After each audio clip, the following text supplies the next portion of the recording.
Attention tout le monde, c'est la nouvelle! Salut à tous! Aujourd'hui, on se retrouve pour notre deuxième leçon sur le thème de la prière.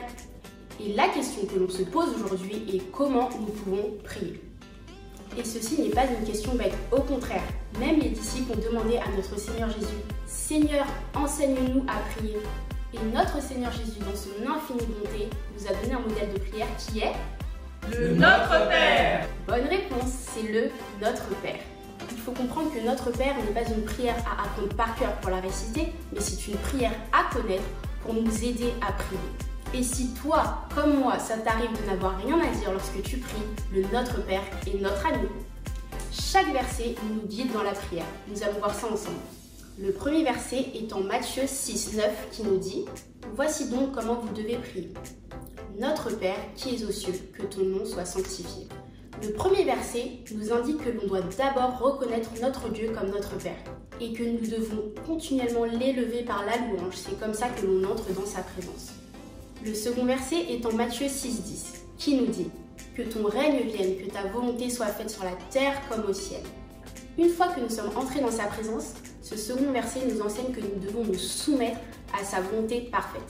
Et se soumettre va au-delà que de dire de simples paroles. Mais notre cœur se doit être sincère et soumis à la parole de Dieu. Et cela se reflètera dans notre comportement.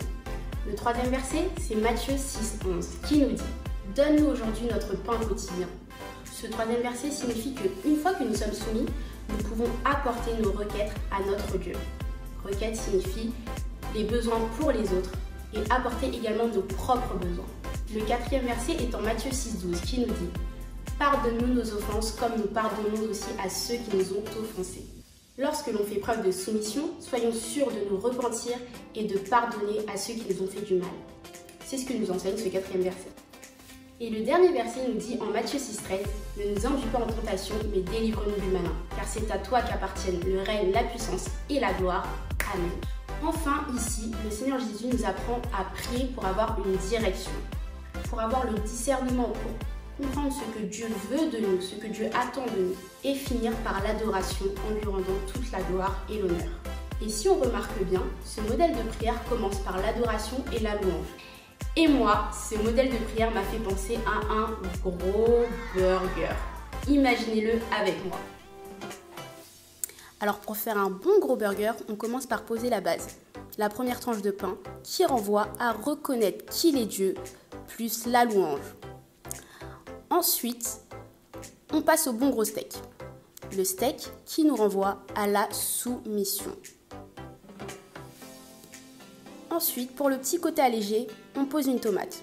Une tomate qui nous renvoie à nos requêtes et nos besoins. Et enfin, une bonne tranche de cheddar. Le cheddar qu'on va associer à la repentance et au pardon. Et puis on finit par la tranche de pain qui nous renvoie à la direction plus l'adoration. Alors là, quand on voit notre burger, ça va. Sans burger, c'est toujours appétissant. Mais tu peux y associer d'autres ingrédients, comme de la sauce par exemple, qui renvoie à un temps de lecture de la parole. Tu peux aussi y ajouter des cornichons, qui peuvent renvoyer un temps de méditation de la parole de Dieu. Ou encore des oignons, pour ceux qui aiment, ou même du bacon, comme vous préférez. Et cela renvoie à un temps d'action de grâce, c'est-à-dire un moment de reconnaissance, de remerciement à notre Seigneur Jésus-Christ. Et tu pourras y ajouter tout cela, car toutes ces choses sont des moyens de communication avec notre Seigneur Jésus-Christ. Soyez bénis et bon appétit! Attention, rendez-vous dimanche prochain à 9 h pour la prochaine leçon.